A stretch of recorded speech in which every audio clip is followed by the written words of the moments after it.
सावित्री आई, जिच्या अपार कष्टाने माझ्या हाती लेखणी येईल, तिच्याच कृपा आशीर्वादाने मी व्यासपीठावर सामर्थ्याने उभी राहील, अशा तेजस्वी क्रांतिज्योतीला अभिमानाने शत नमन येईल.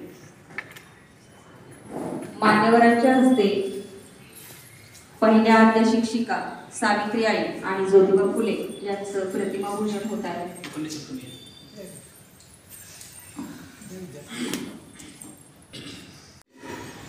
त्यामुळे मी काही तुमचा फारसा जास्त वेळ घेणार नाही.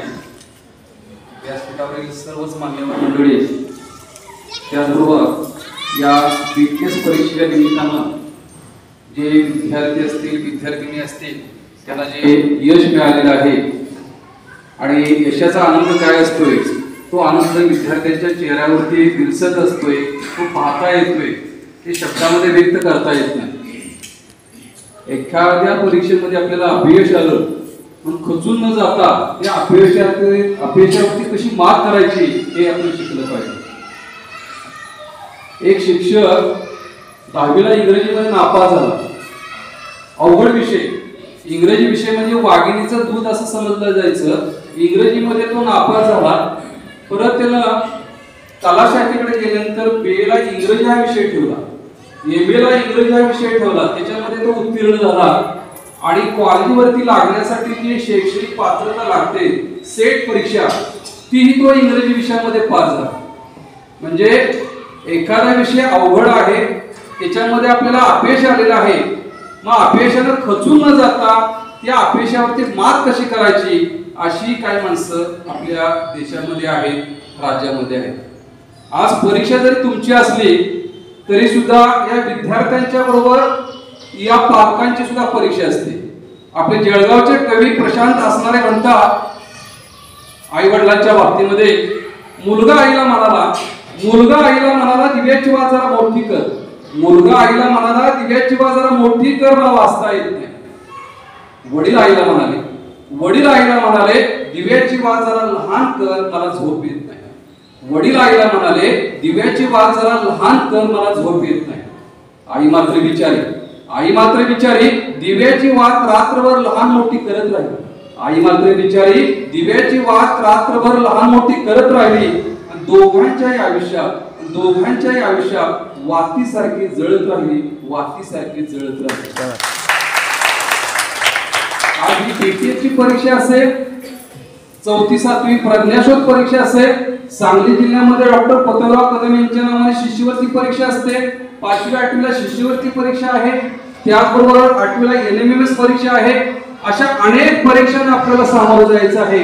परंतु परीक्षेचा फॉर्म भरल्यापासून मुलाने अभ्यास कसा केला पाहिजे, अभ्यासाची कशी तयारी केली पाहिजे, पालक सुद्धा त्या विषय शिक्षकाशी, शाळेशी संपर्क साधून असतात आणि परीक्षा दिल्यानंतर त्या निकालाची उत्कंठा सुद्धा त्या पालकांना लागलेली असते. म्हणजे विद्यार्थ्यांच्या बरोबर त्या पालकांची सुद्धा आयुष्याची एक परीक्षा टप्प्याटप्प्यावरती पार पडत असते.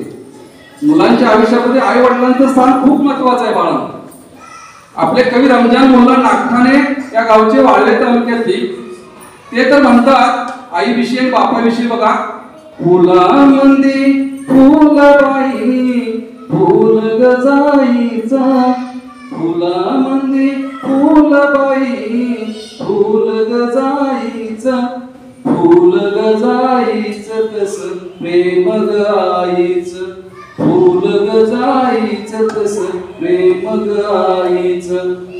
त्या आईच्या प्रेमाला, आईला जाईच्या फुलाची उपमा दिलेली आहे.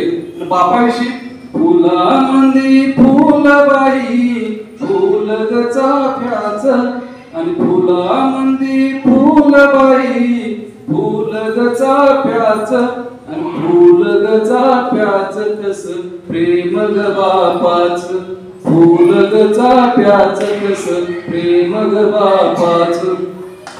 जाईचं फुल किती वेळा हुंगलं तरी आपल्या शरीरावरती परिणाम होत नाही, पण चाफ्याचं फुल दीर्घकाळ हुंगलं तर थोडंसं डोकं दुखल्यासारखं आपल्याला जाणवतं.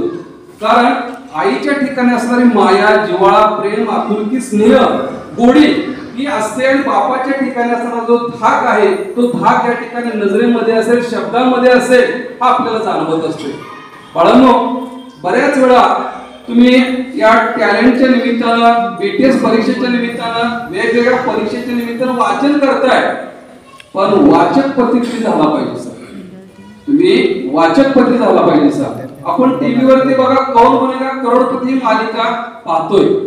अनेक त्या ठिकाणी असेच तरुण युवक असतात, युवती असतात, मध्यम वयाची माणसं असतात आणि त्या व्हीलचेअर वरती बसलेले असतात. सुपरस्टार अमिताभ बच्चन त्या कार्यक्रमाचं निवेदन करतात, सूत्रसंचालन करतात आणि मराठी कार्यक्रमाचं सचिन खेडेकर हे निवेदन करत असतात.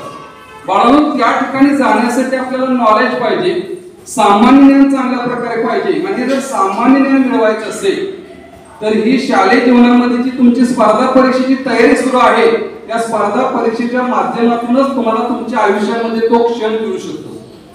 त्या ठिकाणी तुम्ही पोहोचू शकता. लखपती होतात, करोडपती होतात, हे कशाच्या जीवावरती?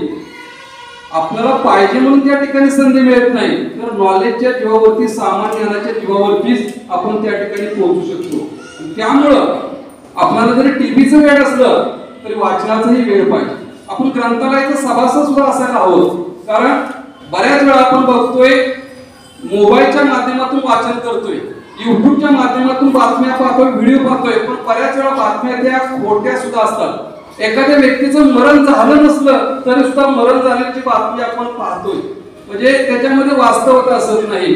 वाचनामुळे तुमचा मेंदू समृद्ध होतोय, तुमचा वेग वाढतोय, वाचनाचा आवाका वाढतोय. आणि दुसरी गोष्ट बघा, ज्यावेळी तुम्ही कुटुंबामध्ये चर्चा करतायसा, समाजामध्ये चर्चा करतायसा, तुमच्या आवडत्या शिक्षकाशी संवाद साधतायसा, ते तुमच्या बोलण्यामध्ये असणारी जी प्रगल्भता आहे, जे ज्ञान आहे, ते ज्ञान विस्तीर्ण आपल्याला पाहायला मिळते. त्यामुळे वाचकपती होण्याचा प्रयत्न केला पाहिजे. मी तर आमच्या शाळेमध्ये सलग 6 वर्ष जो विद्यार्थी जास्तीत जास्त पुस्तके वाचेल त्याला कौन बनेगा वाचकपती पुरस्कार या ठिकाणी वार्षिक पारितोषिक वितरण कार्यक्रमामध्ये प्रमुख पाहुण्यांच्या हस्ते देण्यात येतो. त्यातून त्या मुलांना वेगवेगळी पुस्तकं वाचनाची आवड निर्माण होते. वाचनाची आवड झाली तर स्पर्धा परीक्षेची आवड निर्माण होते आणि निश्चितच त्या मुलाला आयुष्यामध्ये परीक्षेमध्ये यश चांगल्या प्रकारे मिळू शकतं.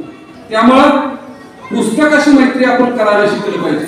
पुस्तक ही आधाशासारखी वाचली पाहिजे, म्हणजे हावरटासारखी वाचली पाहिजे. जेवणाचं समजा आपल्या समोर ताट आहे, पण एखादा पदार्थ त्याचा खूप आपल्याला आवडत असतोय आणि तो पदार्थ आपण जास्त खातो, संपला तर आपल्या आईकडे मागून घेतो. तशी पुस्तकं आपण वाचली पाहिजे. स्पर्धा परीक्षेला सामोरे जात असताना पुस्तक 1-2 प्रश्नपत्रिका सोडून चालते का बाळांनो? चालत नाही. आपल्याला अनेक प्रश्नपत्रिकांचा सराव करावा लागतोय, अनेक प्रश्नपत्रिकांचं वाचन करावं लागतंय, अनेक पुस्तकं चाळावी लागतात, संदर्भ पाहावे लागतात, शिक्षकांच्या संपर्कात यावं लागतंय आणि मग तुम्हाला हे चांगल्या प्रकारचं यश मिळू शकते. त्यामुळे तुमच्या आयुष्यामध्ये पुस्तकं खूप महत्वाची आहेत. लोकमान्य टिळक म्हणतात की चांगली पुस्तक ही स्वर्गापेक्षाही सुंदर असतात. जिथं चांगली पुस्तकं असतात तिथं स्वर्ग निर्माण होतो. म्हणजे पुस्तकांना स्वर्गाची उपमा दिलेली आहे. यास्मिन शेख व्याकरणचा अभ्यास असणारी व्यक्ती 100व्या वर्षामध्ये तिने पदार्पण केले. 100व्या वर्षामध्ये बऱ्याच वेळा मराठी विषयामध्ये 100 पैकी 100 मार्क मिळवणारे सुद्धा विद्यार्थी आहेत आणि यावर्षी 36,000 विद्यार्थी 10वीला मराठी विषयामध्ये नापास होणारे सुद्धा विद्यार्थी. हा बघा फरक किती आहे बघा. आपण महाराष्ट्रात राहतोय, महाराष्ट्रात जन्माला आलेलो आहे, आपली मातृभाषा, आपली मायबोली मराठी आहे, तरी मराठी सारख्या विषयामध्ये नापास होतात. बऱ्याच वेळा एखादी व्यक्ती मरण पावलेली आहे. मरण पावल्यानंतर आपण त्याला स्वर्गीय हा शब्द उच्चारतो. स्वर्गीय म्हणजे सुंदर, त्याचा अर्थ आहे स्वर्गीय म्हणजे सुंदर, पण मरण पावलेल्या व्यक्तीला आपण स्वर्गवासी म्हणत नाही. हा आपला फरक आहे, लक्षात घ्या. एखादा कार्यक्रम संपन्न झाला, या ठिकाणी कार्यक्रम चालू आहे, कार्यक्रम संपन्न झाला. संपन्न झाला म्हणजे काय? संपन्न हा याचा शब्दाचा अर्थ आहे श्रीमंत. कार्यक्रम श्रीमंत झाला असं कसं म्हणता येईल? ज्यावेळी आपण वाचन करतो त्यावेळी संपन्न शब्दाचा अर्थ श्रीमंत आहे हे आपल्याला कळतं, उमगतं, समजतं. तर कार्यक्रम सादर झाला, कार्यक्रम सादर केला, हे ज्यावेळी आपण वाचत असतोय त्यावेळी आपण ज्ञानाच्या कक्षा रुंदावत असतोय, आपल्या ज्ञानामध्ये वाढ होत असते आणि जे काय आपण चुकीचं उच्चारत असतोय, चुकीचं लिहित असतोय त्याला पूर्णपणे फाटा देत असतोय. त्यामुळे बाळांनो, आज जरी समजा तुम्ही 1ली, 2री, 3री, 4थी, 5वी, 6वीला जरी असला असा तरी सुद्धा वाचन हे आपलं असायलाच हवं. कारण ज्यावेळी आपल्याला एखाद्या भाषासारख्या विषयामध्ये पैकीच्या पैकी मार्क मिळवायचे असतात त्यावेळी तुमचं शुद्ध लेखन, हस्ताक्षर हे सर्व पाहिलं जातं. जर त्याच्यामध्ये चुकीचं असेल तर तुम्हाला पैकीच्या पैकी मार्क दिले जात नाही. बऱ्याच वेळा तुम्हाला शिक्षक वर्गामध्ये शिकवत असतात. शिक्षकाचं नातं फक्त वर्गात शिकवणं असंच नाही. मोठमोठे वाढदिवस तुम्ही साजरे करता, केक कापता, मुलांना चॉकलेट वाटता, नवीन ड्रेस खरेदी करता. पण एक विद्यार्थी पहिलीचा बघा 5-6 मॅडम होत्या, त्या मॅडमच्या जवळ गेला, त्याने खिशातली एक पुडी बाहेर काढली, कागदाची पुडी उलगडली आणि त्या पुडीमध्ये असणारे जे फुटाणे आहेत ते फुटाणे प्रत्येक मॅडमच्या हातावरती 2-2 ठेवायला लागलेला आहे. मॅडमना कळेना हा फुटाणे का वाटतोय. परत नंतर मॅडमने त्याला खोदून विचारला फुटाणे का वाटतोय. त्यावेळी तो सांगतो, मॅडम आज माझा वाढदिवस आहे. मॅडम आज माझा वाढदिवस आहे. म्हणजे त्या मुलाचा सांभाळ तिची आजी करते, आई वडील असल्यामुळे. म्हणजे सांगण्याचा हेतू काय की आनंद कसा मिळवायचा आहे. कोण फुटाणे वाटेल, कोण चॉकलेट वाटेल, कोण पेन्सिल वाटेल, कोण पट्टी वाटेल, कोण केक कापेल. प्रत्येकाच्या आनंदाच्या संकल्पना वेगवेगळ्या. सुख मान्यावर ते बाळा लक्षात घ्या. एखादा विद्यार्थी साध्या घरामध्ये जरी राहत असला आणि एखादा चांगल्या घरामध्ये जर राहत असला तरी शिक्षण हे परिस्थितीमुळे थांबत नाही. आयुष्यामध्ये तुमच्या प्रत्येक वळणावरती कुणाच्या ना कुणाच्या माध्यमातून अशी काही माणसं भेटत असतात आणि तुम्हाला ज्ञान देण्याचं काम करत असतात, तुम्हाला सहकार्य करण्याचं काम करत असतात. आपली निरीक्षण शक्ती वाढली पाहिजे. सहज मी एकदा पेठ नाक्यावरती बसला थांबलेलो होतो आणि तिकडून एक ट्रक आला आणि ट्रकच्या पाठीमागे बघा आपण सार्वजनिक ठिकाणचे बोर्ड असतील, गाड्याच्या पाठीमागे असं वेगवेगळं काहीतरी लिहिलेलं असते बघा. आणि ट्रकच्या पाठीमागे लिहिलेलं होतं बघा, सांगली की रानी इस्लामपुर का राजा, मिलना है तो पेट नाके पे आजा. सांगली कुठं, इस्लामपूर कुठं आणि भेटण्याच्या ठिकाणी पेट कुठं. म्हणजे अशा पद्धतीने वेगवेगळं काहीतरी लिहित असतात. पण ते वाचल्यानंतर क्षणभर आपल्याला आनंद मिळत असतो. अशा अनेक गोष्टी असतात. आपण निरीक्षण वाढलं पाहिजे, संवेदनशीलता वाढली पाहिजे. निश्चितच तुमच्यामध्ये आमूलाग्र बदल झाल्याशिवाय राहत नाही. बऱ्याच वेळा तुम्हाला शिक्षक शिकवतात पण पाठाच्या खालचं वेगळं काहीतरी करण्यासाठी सांगणारे फारच थोडे असतात. या झोपडीत माझ्या ही कविता राष्ट्रसंत तुकडोजी महाराज, झोपडीत राहणारा सुद्धा आनंदी असतोय आणि महालात राहणारा सुद्धा आनंदी असतोय. मग मी सुख कशाला मागायचं. बघा ते काय सांगतात, सुखाच्या कल्पना काय सांगतात. 2 वेळेचं जेवण जेवल्यानंतर सुद्धा शांतपणे झोप लागणारी माणसं आहेत आणि सगळं ऐषारामी जीवन जगणारे श्रीमंत असणारे माणसं, हाताखाली नोकर चाकर असणारी माणसं सुद्धा संध्याकाळी गोळी खाल्ल्याशिवाय झोप लागत नाही, अशी माणसं आहेत. त्यामुळं आज तुम्ही या परीक्षेला सामोरं जात असताना परिस्थितीवरती मात करून तुम्हाला आयुष्यामध्ये अनेक गोष्टी साध्य करायच्या आहेत बाळा. निश्चितच तुम्हाला तुमच्या कुटुंबाचं, तुमच्या गावाचं, शाळेचं नाव उज्ज्वल करण्याचं सामर्थ्य, ताकद ती तुमच्या हातामध्ये आहे. आणि तुम्हाला सर्व शाळेच्या वतीनं सपोर्ट मिळत असतोय, पाठिंबा मिळत असतोय. आणि ह्या स्पर्धा परीक्षेच्या निमित्तानं तुमच्या आयुष्यामध्ये जे गुरु आलेले आहेत ते गुरु सुद्धा तितकेच महत्वाचे असतात बाळांनो. म्हणून मध्यंतरी जो गुरुपौर्णिमेचा कार्यक्रम झाला त्या दिवशी रविवार होता बघा. तुम्हाला जे प्राथमिक शाळेमध्ये शिकवायला जे गुरुजी असतात, बाई असतात, त्यांना कधी विसरायचं नाही. ज्यावेळी आपण हायस्कूलला जातोय, हायस्कूलला गेल्यानंतर कॉलेजला शिकवायला प्राध्यापक असतात, पण हायस्कूलच्या शिक्षकांना कधी विसरायचं नाही. सर लोकांच्या आठवणी तुमच्या आयुष्यामध्ये खूप महत्वाच्या आहेत बाळांनो. मी तर त्या 8वीच्या मुलींना सांगितलं, 7वीतून 8वीत मराठी शाळेतून आलेल्या मुलींना की तुम्हाला ज्या मॅडमने शिकवलंय, गुरुजींनी शिकवलंय, सरांनी शिकवलंय, त्यांच्या घरी जावा, एखादं गुलाबाचं फूल घ्या, शक्य असेल तर नारळ घ्या आणि त्यांच्या घरी जावा आणि त्यांच्याविषयी कृतज्ञता व्यक्त करा, आदर व्यक्त करा, त्यांचा आशीर्वाद घ्या. त्यांना खूप समाधान वाटेल. त्यामुळं आज जरी समजा तुम्ही प्राथमिक शाळेच्या वयोगटामध्ये असला, नंतर माध्यमिक शाळेला जाणार आहे, कॉलेजला जाणार आहे, तरी सुद्धा अंगणवाडीपासून पहिलीपासून तुम्हाला जे शिकवायला गुरुजी असतात त्यांना विसरायचं कधीच नसतं. पहिलीच्या मॅडम मध्ये तर तो मुलगा मुलगी आईला पाहत असतोय, पदराला धरत असतोय, नाकातून 2 धारा असतात, त्याला बसता येत नाही, बोलता येत नाही, सतत भोकाड पसरलेलं असतंय. एक विद्यार्थी तर रडत रडत त्या मॅडमला सारखा रडायला लागला, माझं दप्तर गेलंय, माझं दप्तर गेलंय, माझं दप्तर गेलंय. मॅडम म्हणतात, अरे पाठीवरती दप्तर तुझं आणि तू रडतोयस काय. म्हणजे इतकी मुलं ती काय होतात, देहभान विसरून जातात, एखादी वस्तू सुद्धा विसरून जातात. त्यामुळं तुमच्या आयुष्यामध्ये आई वडिलांच्या बरोबर गुरुचं स्थान सुद्धा तितकंच महत्वाचं आहे हे मला या ठिकाणी सांगावंसं वाटतं. बाळांनो, या परीक्षेच्या निमित्तानं तुम्हाला माझ्याकडून आमच्या विद्यालयाच्या वतीनं खूप खूप मनपूर्वक शुभेच्छा आणि भविष्यामध्ये तुमच्या वाटचालीमध्ये अशाच यश चांगल्या प्रकारे मिळो हे मी परमेश्वर चरणी अपेक्षा व्यक्त करतो आणि या ठिकाणी मी माझं मनोबल थांबवतो. एकाच वर्गामध्ये 2 मुलं पहिली येतात, मार्क समान असल्यामुळे दोघांनाही पहिला नंबर दिला. दोन्हीही मुलं घरी गेली. एक मुलं होतं म्हणजे 4 व्हीलर मधून येणार आणि जाणार. त्यानं सांगितलं होतं पहिला नंबर आला की मला मोबाईल पाहिजे. पप्पानं 10,000चा मोबाईल आणला. त्या मुलानं तो मोबाईल आहे असा दारात बाहेर फेकून दिला. मी 20,000चा सांगितलं होतं, हे काय 10,000चा मी कसला सांगितलं होता, असला नाही मी मोबाईल. दुसरे पोरग घरी गेलं. त्याला त्याच्या परिस्थितीची जाणीव होती. घरात गेले तर आई कुठे आहे, खूप आनंद झाला होता. कधी मी सांगतोय जाऊन आई कुठे आहे, बाळा कामाला गेली. वडील त्यांना यायला 8, 9, 10 वाजता कामाला गेली. घरात कोण आहे, मग आजीजवळ धावत पडत गेलं. आजी माझा पहिला नंबर आला.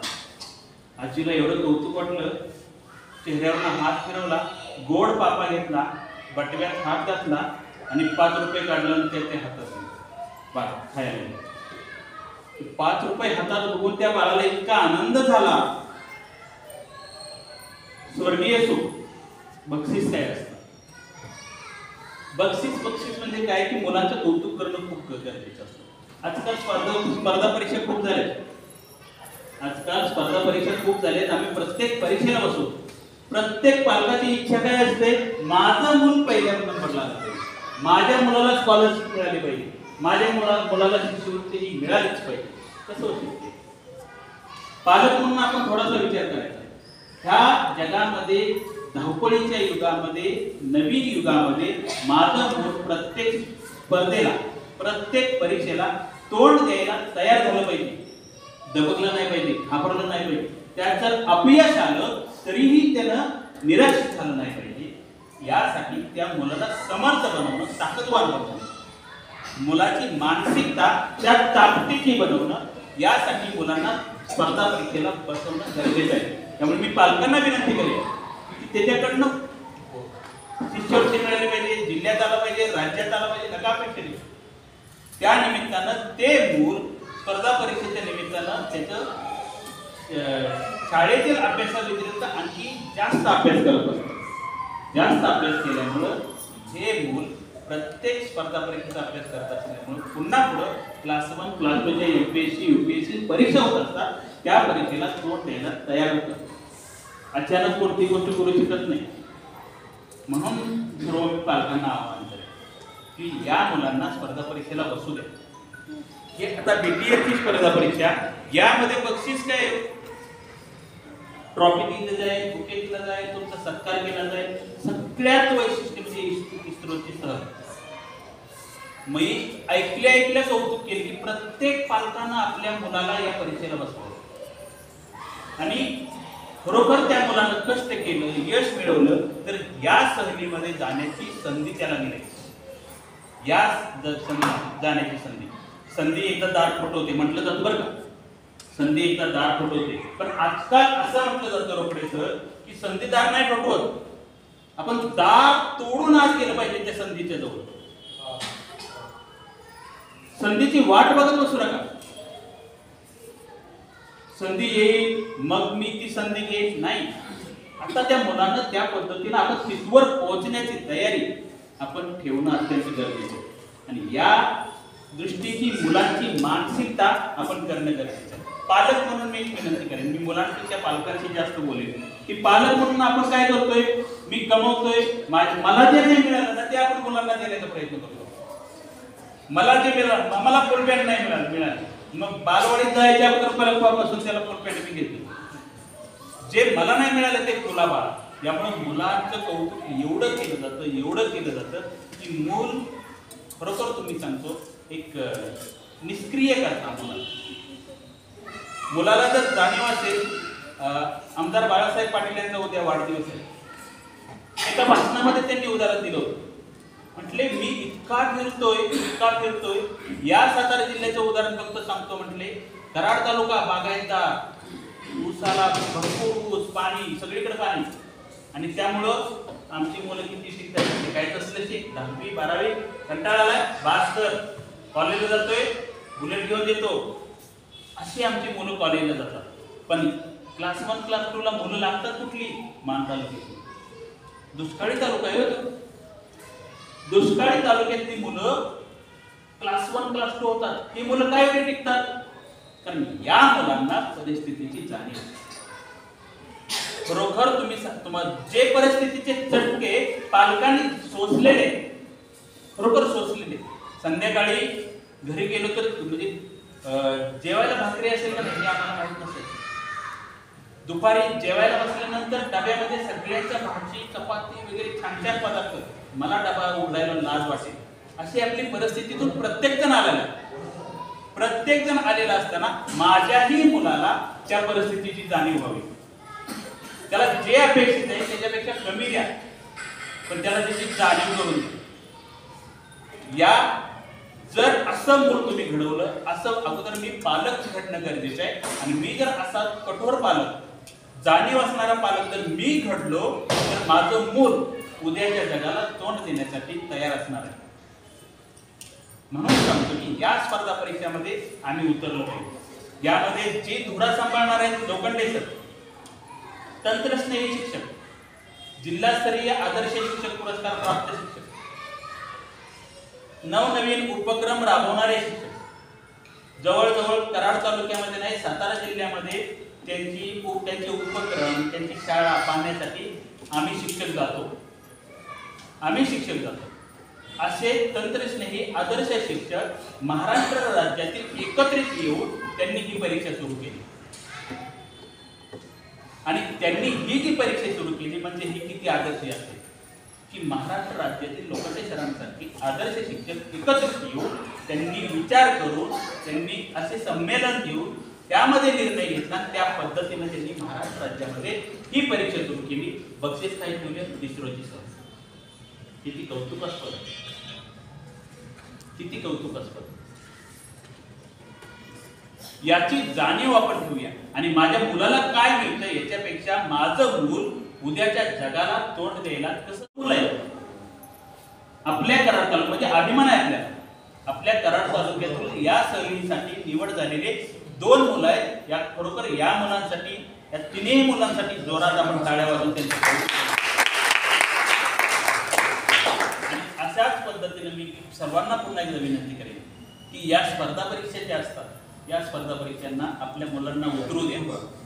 आणि जर अपयश मिळालं तर भक्कमपणे त्या मुलाच्या पाठीशी उभं राहा. त्याला घाबरवू नका. त्याला त्याच्यामधला आत्मविश्वास जाऊ देऊ नका.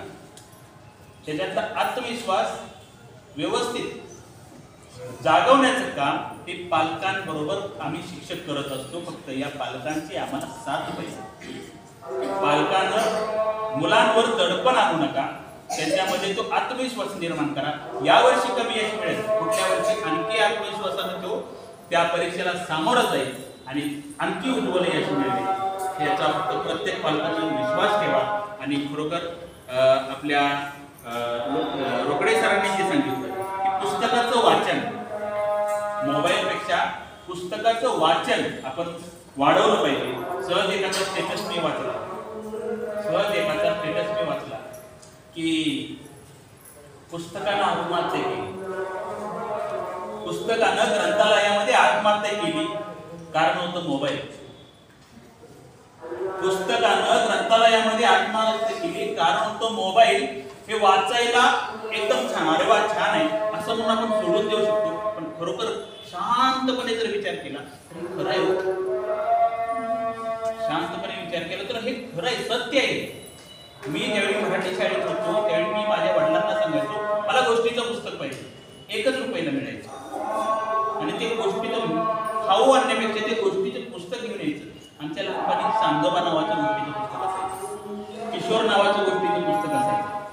ही पुस्तकं वेड्यासारखी आम्ही वाचायचो. आजकालच्या मुलांना ही सवय लावा. एक आदर्श पालक म्हणून मी तुम्हाला विनंती करेन, मुलांना वाचनाची आवड निर्माण करा. आणि तर या वाचनाच्या आवडीमुळं एक उद्याचा भारताचा एक आदर्श नागरिक ही मुलं घडतील, ती पिढी घडवूया आपण. बरोबर आजचा पालक दिखाव्यामध्ये इतका गेलाय ना, दिखाव्यामध्ये. शेजाऱ्याचं मुलगा इंग्लिश मिडियमला जाते, माझा पण मुलगा इंग्लिश मिडियमला गेलं पाहिजे. शेजाऱ्याचं स्कूल बसमधनं जाते, माझं पण गेलं पाहिजे. चांगलं टाय कोट बूट सॉक्स घालून जाते, माझं पण गेलं पाहिजे.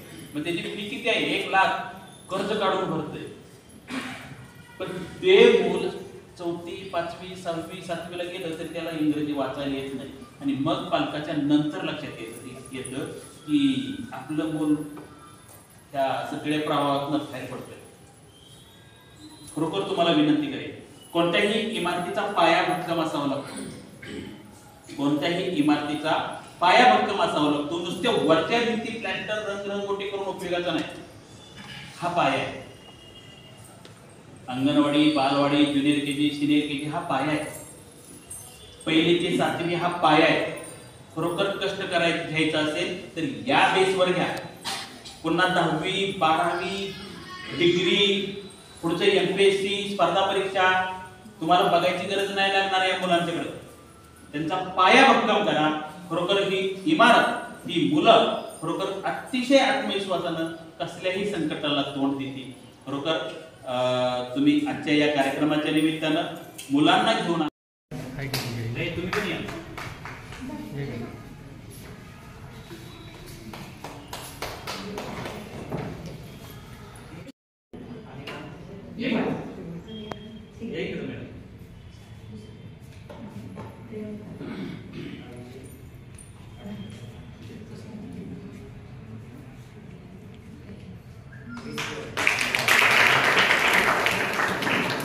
यानंतर अभिजय अनिल पाटील, जिल्हा परिषद शाळा रिसोड आहे का? नाही. आराध्या रामदास नायकवडे, जिल्हा परिषद शाळा कुलसर.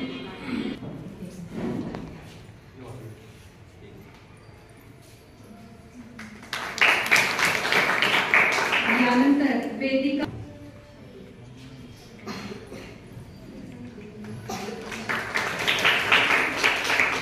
यानंतर शाळा 4T.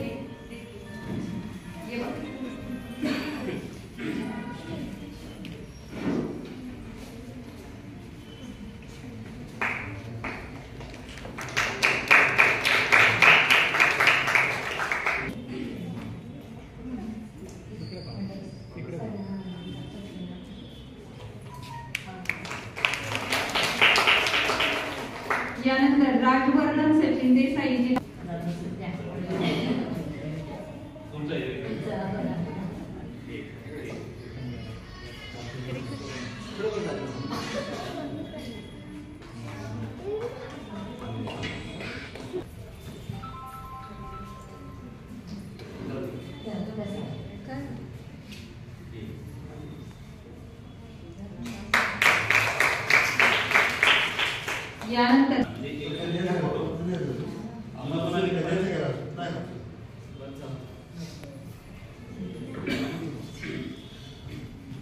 यानंतर सिफा असीम पठाण, जिल्हा परिषद शाळा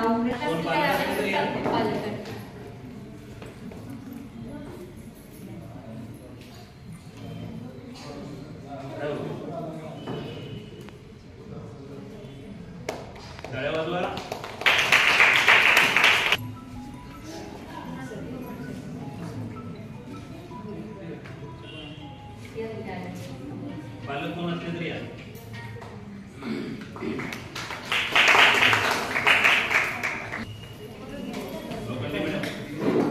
तुम्ही या.